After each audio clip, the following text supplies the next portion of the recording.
સ્વર્ગી નગરની વાટે રે હું તો ચાલું ઈસુની સાથે. બહુ સરસ ગીત રજૂ કર્યું ક્વાયર. Thank you. પ્રાર્થનામાં જોડાઈએ, પ્રભુના વચન તરફ જઈએ, પ્રાર્થના કરીએ. સ્વર્ગમાં બિરાજેલ અમારા જીવન પ્રભુ, તમે અમને ભૌતિક અને આત્મિક આશીર્વાદોથી આશીર્વાદિત કર્યા. રોજનો ખોરાક આપો છો તેમ તમારું વચન પણ તમે અમને આપો છો. અને આજે સવારે તમારા પવિત્ર વચન દ્વારા અમને આત્મિક તૃપ્તિ આપો. એ વચન અમારા જીવન, અમારા પરિવાર અને અમારી મંડળી માટે ખરા અર્થમાં આશીર્વાદિત નીવડે એવું તમે થવા દો. જ્યાં જ્યાં તમારું પવિત્ર વચન આજે સવારે આવી રહ્યું છે ને આવશે, એ તમામ જગ્યાઓને બીજો પવિત્ર કરો. એ હૃદયો મનુષ્ય સાથે તમારું વચન વાત કરે, વ્યવહાર કરે અને પરિવર્તિત હૃદયો તમારા મહિમાનું કારણ બને એવી પ્રાર્થના અમે કરીએ છીએ. ઈશ્વર અમારા પ્રભુના નામમાં અમારી પ્રાર્થના સાંભળી સ્વીકાર કરો. આમેન. એક દિવસ આ રીતે એક કાકા ચર્ચમાં આવ્યા અને નિયમિત પ્રભુ મંદિરમાં આવતા હતા અને પોતાની જગ્યા પર એ બાકડામાં નિયમિત આવી રીતે બેસતા.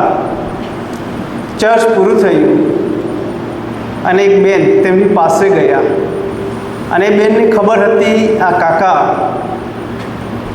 સાંભળી શકતા નથી અને તેથી એમણે વારંવાર ચર્ચમાં આવતા એમને જોયા અને કાકાને પૂછ્યું કે કાકા, તમને સંભળાતું તો નથી, હું જાણું છું, તો તમે શા માટે ચર્ચમાં આવો છો? શું તમે સાંભળી શકો છો? અને કાકાએ જવાબ આપ્યો કે બેટા, હું સાંભળી નથી શકતો, પરંતુ મારા પ્રભુના ઘરમાં આવીને જે જગ્યા પર, જે બાકડા પર હું બેસું છું, ત્યાં બેસીને ઈશ્વરનો અહેસાસનો અનુભવ હું કરી શકું છું. અને મારી હાજરી દ્વારા ઘણા બધા એવા લોકો કે જેમના જીવનમાં જુદી જુદી મર્યાદા છે, એવા મર્યાદા ભર્યા લોકો પણ ઉત્તેજન પ્રાપ્ત કરે માટે હું પ્રભુના ઘરમાં આવું છું. તમે ને હું સાંભળી તો શકીએ, પરંતુ આપણામાં પણ ઘણી બધી મર્યાદાઓ હશે. અને નિયમિત પ્રભુના ઘરમાં તમે આવો છો, પ્રભુનું સાંભળો છો, પ્રભુના વચનો શીખો છો. આભાર. આ જગતમાં જ્યારે આપણે છીએ અને પ્રભુના ઘરમાં જ્યારે આપણે આવીએ છીએ ત્યારે આપણો દૃષ્ટિકોણ બીજા પ્રત્યે કેવો છે અને એના આધારે આપણે ચર્ચ છૂટ્યા પછી ડિબેટ શરૂ કરતા હોય ને, ઊભા કે બેઠા કે ટી ફેલોશિપ દ્વારા જુદા જુદા પ્રશ્નોની છણાવટ કરતા હોય. એવા પણ ઘણા બધા મિત્રો હોય કે જેઓ એમના જીવનમાં ખરાબ અનુભવો પણ શેર કરે અને એમના સાથી કે મિત્ર એમની સાથે વાત કરે તો બે હિંમતના શબ્દો પણ એમને કહીને આપે. અને મહત્ત્વનું છે, અને માટે જ ટી ફેલોશિપનો જે કન્સેપ્ટ છે એ આ હેતુને કોઈક રીતે પૂરો પણ કરી શકે છે. પ્રભુના આભાર માનીએ છીએ મંડળીના વ્યવસ્થાને માટે. પ્રભુના આભાર માનીએ કે તમારા જીવનમાં ઈશ્વરે જુદા જુદા આશીર્વાદ આપ્યા, એને યાદ કરીને તમે પણ એમાં સ્પોન્સરશિપ આપી રહ્યા છો. જે શાસ્ત્ર ભાગ આપણે વાંચ્યો, ઉત્પત્તિ 4થો અધ્યાય પ્રથમ 15 વચનો, જો કે 9 વચન સુધી આપણે જોવાના છીએ. પ્રથમ 15 વચનો. અને આપણે જાણીએ છીએ કે જે માણસ અથવા જે સ્ત્રી બંનેને એદન બાગમાંથી કાઢી મૂક્યા હતા અને કૌટુંબિક જીવનની યાત્રામાં તેઓ જોડાયા ત્યારે એમને પહેલું સંતાન પ્રાપ્ત થયું, જેનું નામ કાયન. પછી એના ભાઈ હાબેલને જણી. આવાને માટે એવું કહેવામાં આવ્યું, એદન બાગમાંથી ઈશ્વરની આજ્ઞા તોડીને તેઓ પતિત થયા. અને પતિત થયા તો તેમના કૌટુંબિક જીવનમાં ઈશ્વરે સંતાન પણ આપ્યું. અને એમાં 2 ભાઈઓની વાત આવે. બાઇબલ તરફ દ્રષ્ટિ કરીએ છીએ ત્યારે 2 ભાઈઓની વાત તમે જોજો. ઉત્પત્તિથી શરૂ થાય છે, એ સાથે સાથે યાકૂબ અને એસાવની વાત આવે છે અને બીજા ઘણા બધા ભાઈઓની વાત આવે છે. ઉડાવ દીકરાના ઉદાહરણમાં પણ એ બે ભાઈઓની વાર્તા સામે આવે છે. અને એ બોધપાઠ તરફ આપણે જઈએ છીએ ત્યારે ત્યાં કેવું માહોલ ઊભું થાય છે એની વાત જોવા મળે છે. આ શાસ્ત્ર ભાગ પ્રમાણે આપણે જુદા જુદા વિષયો સંબંધી જોઈ ગયા હશે, શીખ્યા હશે, પરંતુ આજે સવારે એક એવા વિષય પર આપણે જોવા માંગીએ છીએ જે મને સ્પર્શે છે, તમને પણ સ્પર્શે છે, આ પૃથ્વીની દરેક વ્યક્તિને સ્પર્શે છે. અને વિષયનું નામ સ્ટ્રેસ, તણાવ. આ પૃથ્વી પરની દરેક વ્યક્તિ કોઈને કોઈ રીતે તણાવમાં એક યા બીજી રીતે મુકાતી હોય છે. આપણે મુસાફરી કરીને જવાનું હોય, મોબાઈલમાં આપણે અલાર્મ મૂક્યું હોય 5 વાગ્યાની ગાડી પકડવાની, અને પછી આપણે 4:30 કે 4:40 ઉઠીએ તો શું થાય? ઝડપથી તૈયાર કરવાનું વાત આવે અને એટલો બધો સ્ટ્રેસ વધી જાય, અરે ટ્રેન છૂટી જશે, બસ છૂટી જશે. અને હવે તે આપણે એવી ફેસિલિટી અવેલેબલ બની છે કે ઓનલાઈન આપણે જોઈ શકીએ છીએ ગાડી ક્યાં આવી, ક્યાં છે, અને એ રીતે આપણે નીકળતા હોઈએ છીએ. પરંતુ આવી નાની નાની બાબતોમાં રોજિંદા જીવનમાં આપણે નોકરી ધંધા સાથે જોડાયેલા છે, કોઈક રીતે આપણે લેટ પડીએ, સ્કૂલે જવાનો સમય 10 વાગ્યાનો હોય અને જો 9:45 ઘરે જ થઈ જાય તો આપણો સ્ટ્રેસ વધી જાય છે. અને હવે તો એટેન્ડન્સની વાત આવે, ઓનલાઈન ગૂગલની વાત આવે, લોકેશન નાખવાની વાત આવે, અને ત્યારે પણ આપણે ઘણા બધા સ્ટ્રેસમાં આવી જતા હોય છે. ઘણા બધા એવા શિક્ષક ભાઈ બહેનો કે જેઓને સારી પેઠે જાણું છું કે ઓનલાઈન કામગીરી કરવાના કારણે ભારે સ્ટ્રેસનો સામનો પણ તેઓ કરે છે. આ રોજિંદા જીવનની ક્રિયાઓ સંબંધીની વાત. વ્યક્તિગત જીવનમાં અભ્યાસ સંબંધી અને અભ્યાસમાં નિષ્ફળતા સંબંધી, કારકિર્દી અને કારકિર્દીના ચઢાણ તરફ જતા અને એ કારકિર્દીની ઊંચાઈઓ પર ચાલવાને માટે પણ ઘણાને સ્ટ્રેસ રહેતો હોય છે. એ સાથે સાથે એવા પણ લોકો છે કે જેઓ એ સફળતાઓનો શિર હાંસલ કરી શકતા નથી, પરંતુ નિષ્ફળતા પર નિષ્ફળતા, નિષ્ફળતા પર નિષ્ફળતા આવે પછી એમ કહે છે મારી સાથે જ આવું શા માટે, મારા માટે જ આવું કેમ, વગેરે વગેરે વગેરે. તમે અને હું કૌટુંબિક જીવનની યાત્રામાં જો જોડાયેલા છે તેમના માટે બેમાંથી એક પાત્ર બહુ દુઃખદ અથવા કરુણ એવી પરિસ્થિતિની વાત છે. આ એક પાત્ર ન હોય, એક પાત્ર બીજા પાત્રને હાથ પકડીને આખી જિંદગી ચાલ્યા હોય અને અચાનક એક પાત્ર રહી જાય ને બીજું પાત્ર ચાલી જાય, કેવી પરિસ્થિતિનું નિર્માણ થાય, કેટલી મોટી જવાબદારી આવે. 20 કિલોનું જે વજન 2 માણસો ઉંચકતા હોય અને સીધે સીધો એક માણસ પર એ ભાર આવી જાય તો શું થાય? આપણી મંડળીમાં, આપણા સમાજમાં, આપણા દેશમાં ઘણા બધા એવા કુટુંબો છે કે જેઓ વિધુર તરીકે કે વિધવા તરીકે જીવન જીવે છે અને ઘણા બધા તણાવમાંથી પસાર થવાની વાત આવતી હોય છે. સ્ટ્રેસ સંબંધી આપણે જોઈ રહ્યા છે અને ઘણા બધા ભાઈ બહેનો સ્ટ્રેસ મેનેજમેન્ટ સંબંધી ઘણો અભ્યાસ પણ કર્યો હશે. અને આ જે તણાવ રોજિંદા જીવનમાં આપણને વિચલિત કરે, અસર કરે છે. બાઇબલ તરફ આવીએ, બહુ લાંબી વાત ન કરતા. કાયન ને હાબેલ બંને એક જ કુટુંબના, એક જ લોહીના પાત્રો હતા, પરંતુ બંનેનો વ્યવસાય અલગ અલગ હતો. કાયન શું હતો? ખેડૂત હતો, અને એનો ભાઈ હાબેલ ઘેટાપાળક, પશુપાલનનો વ્યવસાય કરતો હતો. અને ઈશ્વરની હજુરમાં બંને જાય છે. હાબેલ પોતાનું પ્રથમ જન્મેલા ઋષપૃષ્ઠ પ્રભુને આપે છે, જ્યારે કાયનના માટે કહેવામાં આવ્યું છે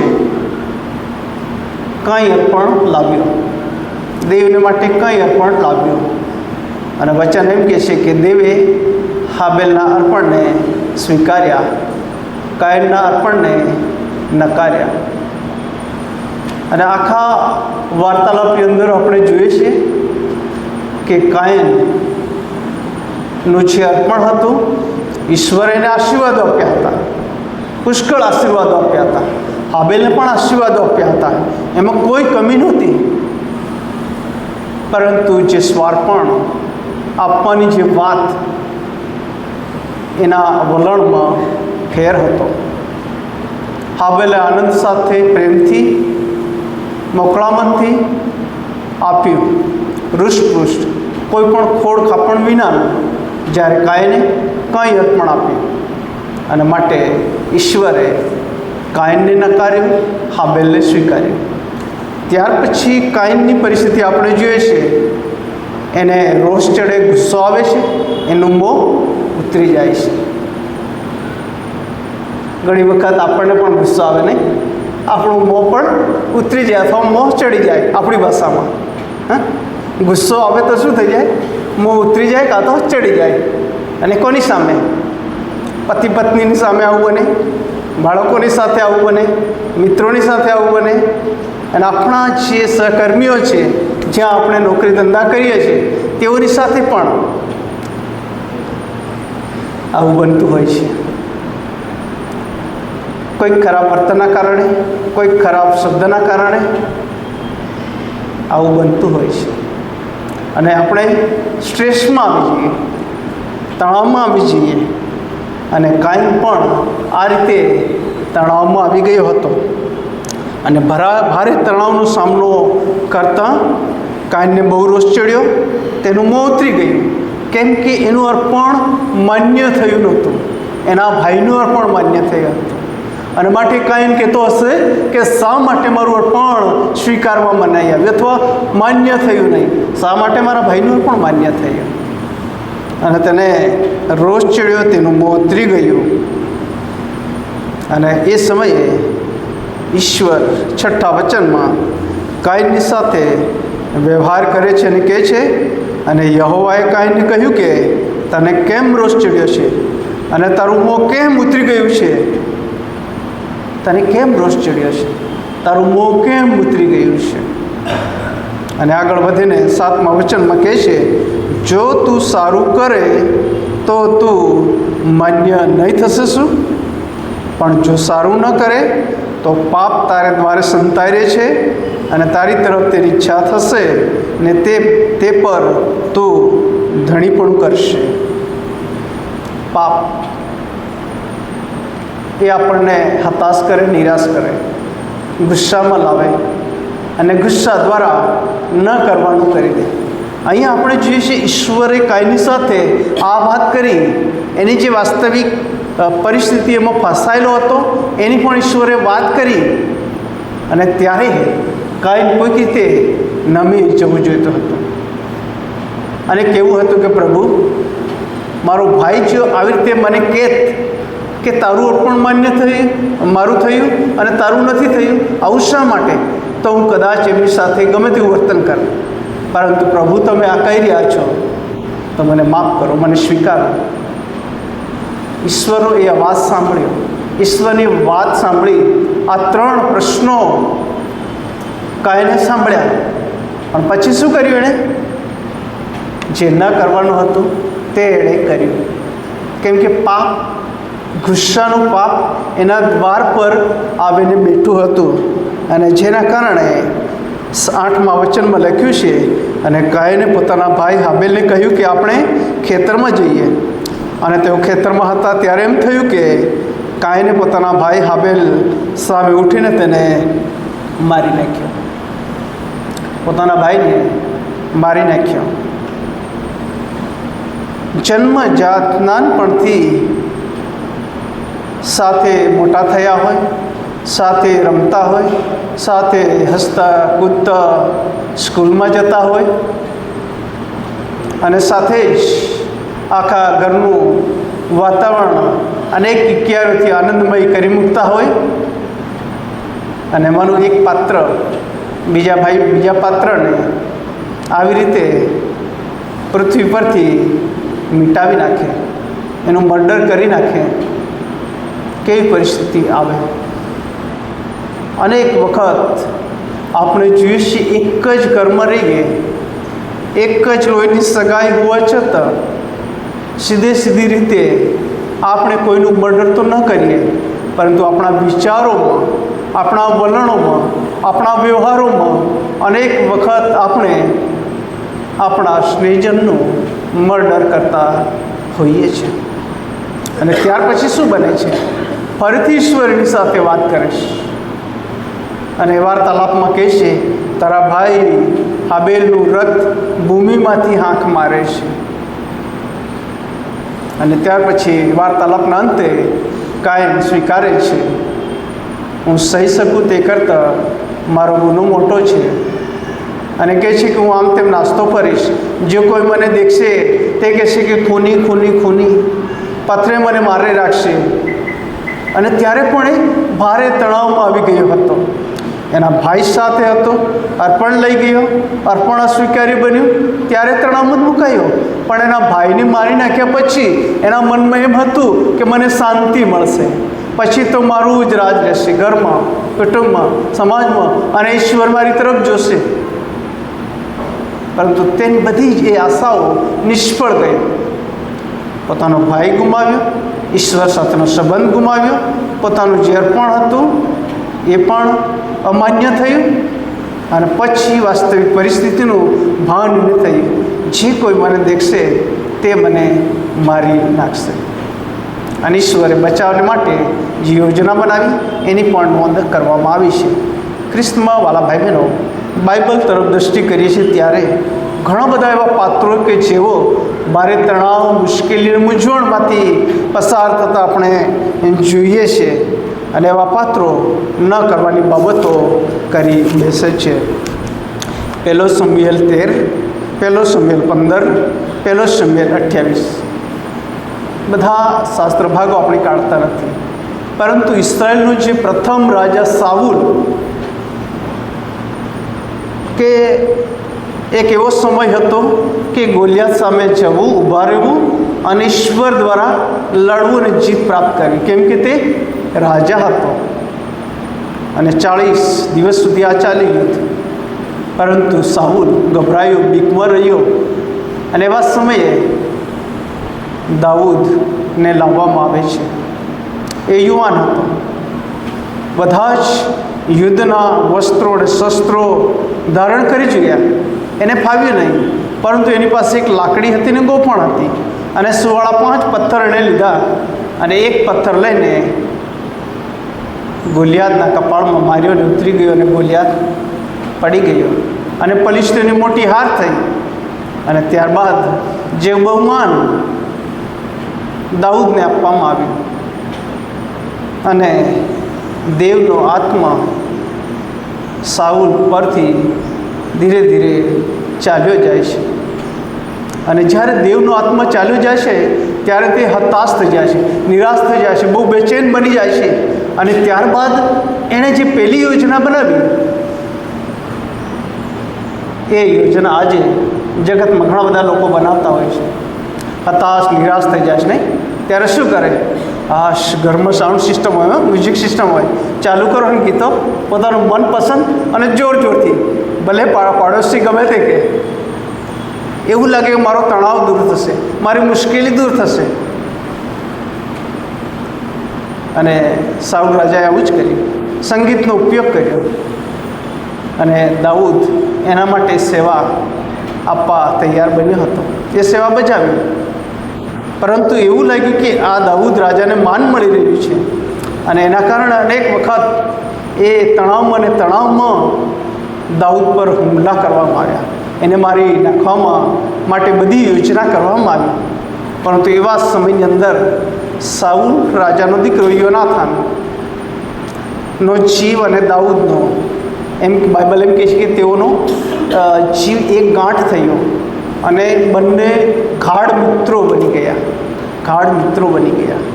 અને મિત્રતા સંબંધી ક્યારેક જોઈશું.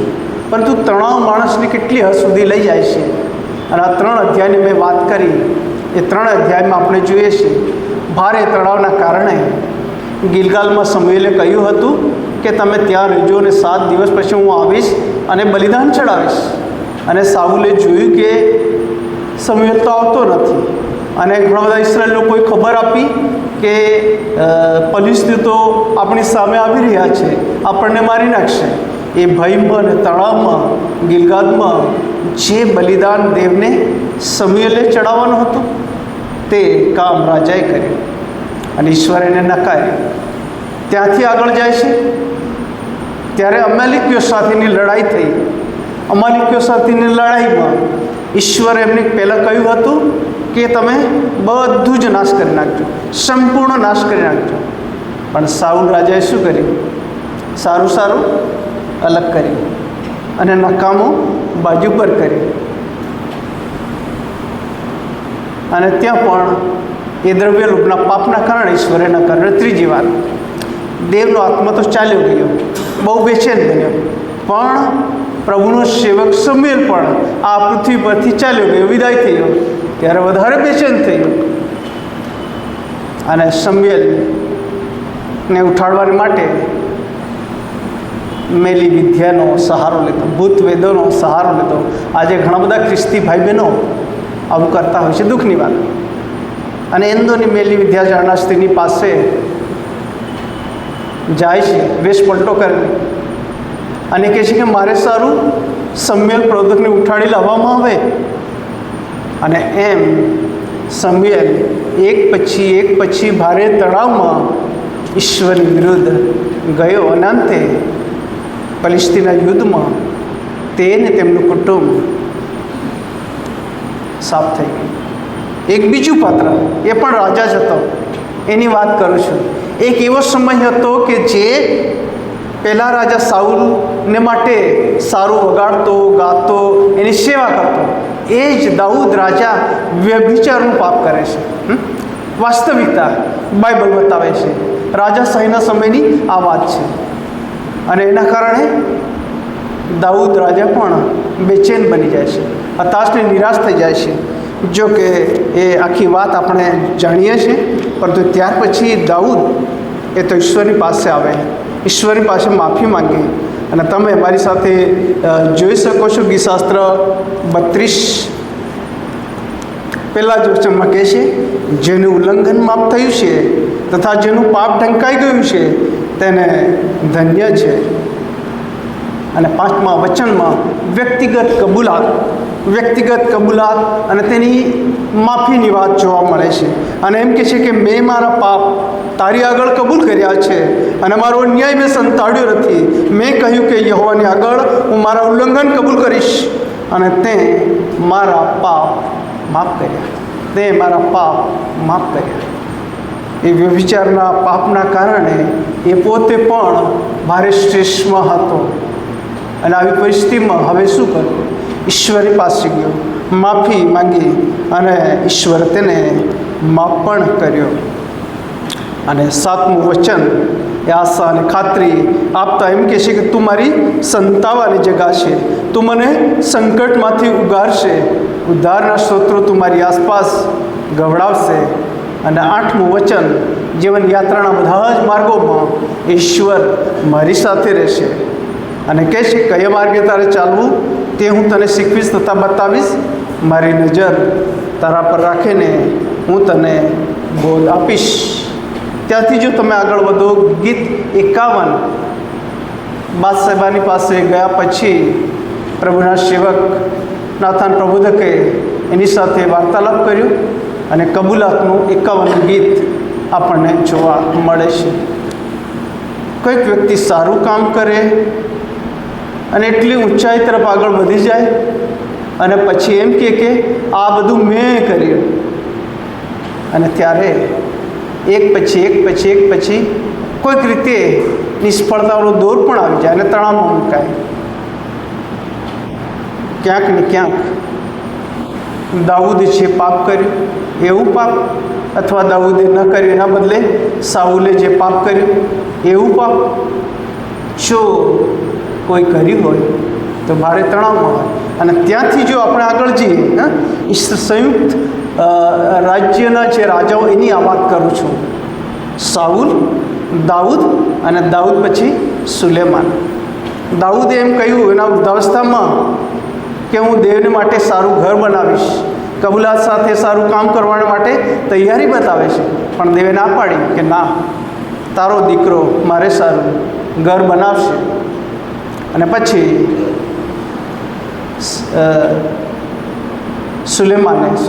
સુલેમાને દેવ માટે ઘર બનાવ્યું, મહેલ બનાવ્યું. 20 વર્ષમાં આ કામ પૂરું થયું. પરંતુ આપણે જોઈએ છીએ કે સુલેમાન જેવો કોઈ બુદ્ધિશાળી તે જમાનામાં પૃથ્વી પર કોઈ નહોતો. દૂર સુદૂરથી લોકો એની પાસે આવતા હતા. એની કીર્તિ એટલી બધી ફેલાઈ ગઈ હતી, લોકો આવતા હતા.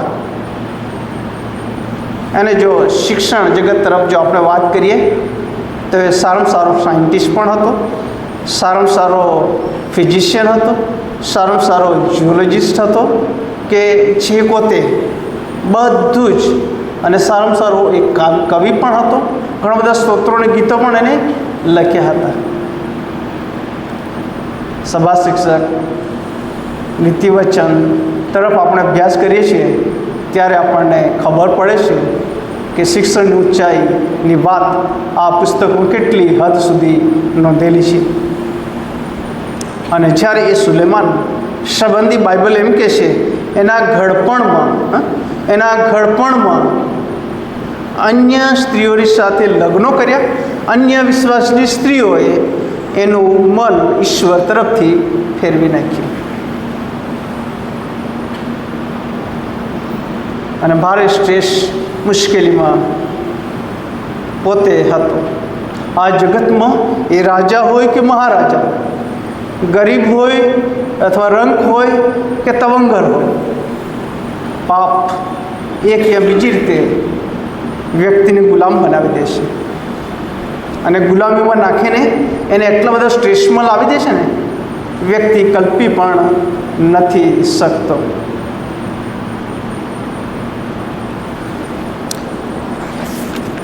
એક દિવસ એક રાજા એમણે વિચાર્યું કે હું જંગલમાં જાઉં અને શિકાર કરી લઉં. જંગલમાં જાય છે શિકાર માટે, ત્યારે ત્યાં જંગલી માણસોએ એને પકડી લીધો અને પકડીને પછી એમનો જે દેવ હતો જંગલનો, એમની સામે એને બલિ આપવાનો હતો, રાજાને. અને પછી પકડીને એમના દેવતાઓની પાસે બલિ આપવાને લઈ જાય છે. એ પહેલાં રાજાની તપાસ કરવામાં આવે છે અથવા જે તે વ્યક્તિની તપાસ કરવામાં આવે છે. અને એ જંગલના લોકોનો નિયમ એવો હતો કે અમારા દેવને કોઈ ખોળ ખાપણવાળી વસ્તુ નહીં ચડાવવાની.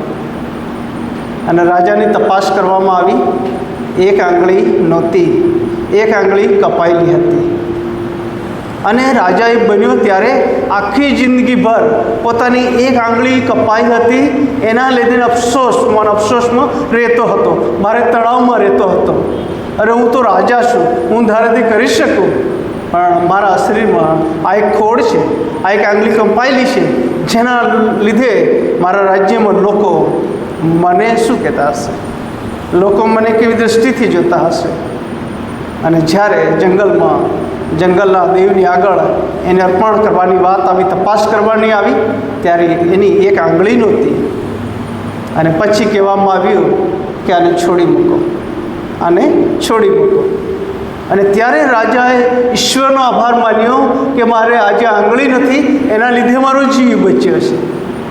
ટેસ્ટમાં વાલા ભાઈ બહેનો, આપણા શરીરમાં જુદી જુદી મર્યાદાઓ છે અને હશે અને આવશે ને રહેશે. પણ એ મર્યાદાઓમાં આપણે ઈશ્વર આપણી સાથે છે. એ મર્યાદાઓમાં આપણે આપણા પ્રભુની સાથે ચાલવાનું હંમેશા રાખીએ, કેમ કે ઈશ્વર આપણને અનેક મુશ્કેલીઓમાંથી બચાવશે. ઉપલી મેળવીનું મનન જેમણે વાંચ્યું એમને ખબર હશે. યશાયા 49 અને 15-16 કલમની વાત કરીશ. પ્રબોધકની સાથે ઈશ્વર વાત કરે છે અને એમ કહે છે કે સ્ત્રી પોતાના ધાવણા બાળકને મૂકી દે, કદાચ મૂકી દે, પણ ઈશ્વર કદી મૂકી દેતા નથી. હું તને કદી વિસરીશ નહીં.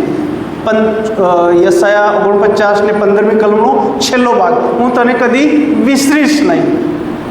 અને 16મા વચનમાં એમ કહે છે, મેં તને હથેલી પર કોતરી છે, મેં તને હથેલી પર કોતરી છે. તમે અને હું ભલે મર્યાદાથી ભરેલા છે, ક્ષત્યોથી ભરેલા છે, પણ આપણા ઈશ્વર આપણી દરકાર લે છે, આપણી કાળજી લે છે. ઘણા બધા પાત્રો કે જો અહીંયા બેઠા હોય અથવા નથી આવ્યા, દરેકના જીવનમાં કોઈ ને કોઈ પ્રશ્નો હશે, મુશ્કેલી હશે, મૂંઝવણો હશે. કેટલાકને કહેતા હોય, કેટલાકને ન કહેતા હોય, પણ તે બધાને વચ્ચે ઈશ્વર એમ કહે છે, હું તને કદી વિસરીશ નહીં, મેં તને હથેળી પર કોતરી છે. અને યાદ રાખીએ કે પ્રભુ આ જગતમાં ઘણા બધા લોકોમાંથી આપણને તેનું ખાસ ધન થવાને સારું તેડ્યા, અલગ કર્યા. એ ઈશ્વર કદી ભૂલશે નહીં. છેલ્લે એક ઉદાહરણ આપીને પૂરું કરીશ. આઇઝાયા બર્લિનકરનું નામ સાંભળ્યું હશે. 1997ની એ વાત છે. આઇઝાયા બર્લિન, ઓક્સફર્ડ, બર્લિનમાં એનો જન્મ થયો હતો. ઓક્સફર્ડ યુનિવર્સિટીમાં સારામાં સારો પ્રોફેસર હતો અને ઘણી બધી ઊંચી ડિગ્રીઓ એણે મેળવી હતી. અને એની નામના એટલી બધી વધી ગઈ હતી કે એના માટે લોકો એવું કહેતા હતા કે 20મી સદીનો મહાન આગ ઝરતો પુરુષ, 20મી સદીનો મહાન આગ ઝરતો પુરુષ. કોઈ પણ એમને પ્રશ્ન પૂછવામાં આવે, બે ધડક જવાબ આપી દે, એવા પ્રકારનું પાત્ર. દરેકનો સમય બને. નિવૃત્ત થયો અને નિવૃત્તિ પછી એ વર્ષો વીતતા ગયા અને વર્ષો વીતતા ગયા ત્યારે એને મરણની બીક લાગી. અને તે એમ કહે છે, જો કોઈ મરણથી મને બચાવી શકતું હોય તો હું ત્યાં જઈશ. જો કોઈ મને મરણથી બચાવી શકતું હોય તો જે કિંમત માંગે તે હું તેને આપીશ.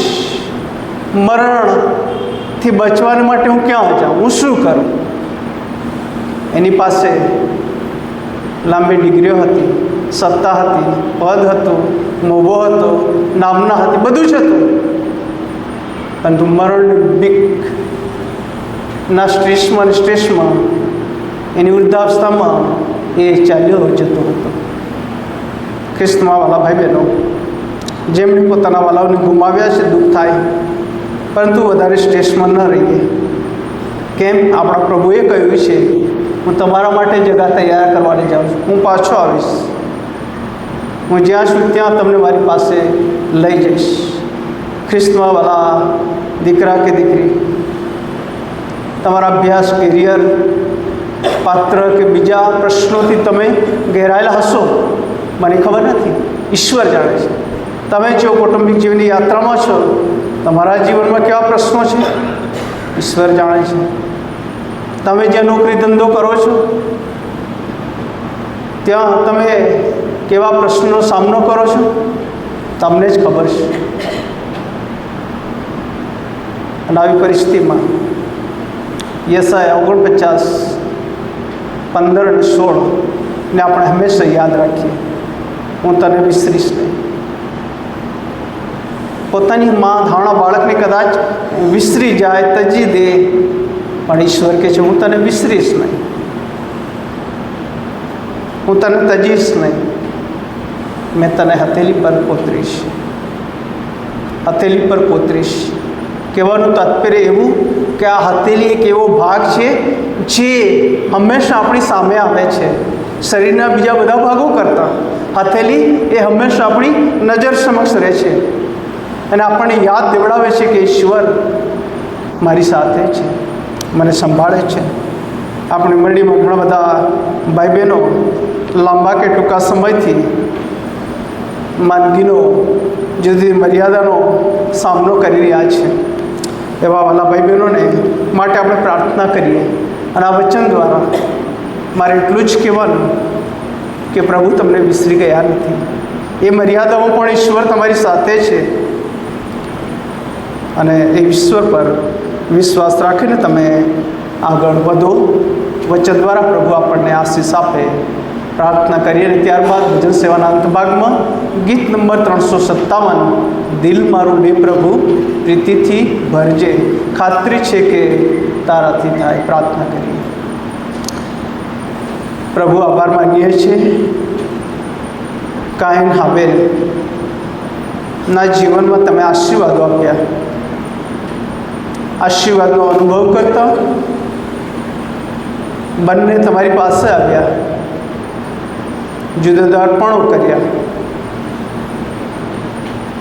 પરંતુ કાઈનનું અર્પણ અને કાઈનને સ્વીકારવામાં આવ્યો નહીં, તેથી પાપે એના પર રાજ કર્યું, એને ગુસ્સો આપ્યો, એનું મોં ઉતરી ગયું, એના ભાઈને મારીને દાટી દીધો. અનેક વખત પ્રભુ આ પૃથ્વીની મુસાફરીમાં અનેક સ્ટ્રેસ અમારી સામે છે. ઘણી બધી વખત પ્રભુ અમે ડિપ્રેશનમાં આવી જઈએ, ન કરવાનું કરીએ છીએ. અમે તમારી રાહ જોતા નથી, તમારા તરફ જોતા નથી. પ્રભુ અમને માફ કરો. તમે અમને કહો છો કે હું તને વિસરીશ નહીં, મેં તને હથેળી પર કોતરી છે, તારા કોટ હું સમારીશ. જીવતા ઈશ્વર, અમારા પડેલા કોટોને તમે સુધારો, સમારો, મજબૂત કરજો અને વિશ્વાસની યાત્રામાં બળવાન કરજો. એ માટે અમારું હૃદય, મન તમારા હાથોમાં અમે સોંપીએ છીએ. આજે સવારે જે વાલાઓ પ્રભુ આ તમારા વચનો સાંભળ્યા, તેઓના જીવનમાં કેવા પ્રશ્નો, કેવી પરિસ્થિતિ, કેવી મુશ્કેલીઓ છે, પ્રભુ તમે જુઓ છો, જાણો છો. એમના પ્રશ્નો, મુશ્કેલીમાંથી આજે સવારે એમને બહાર લાવો. તમારા પર વિશ્વાસ કરવા કૃપા આપજો.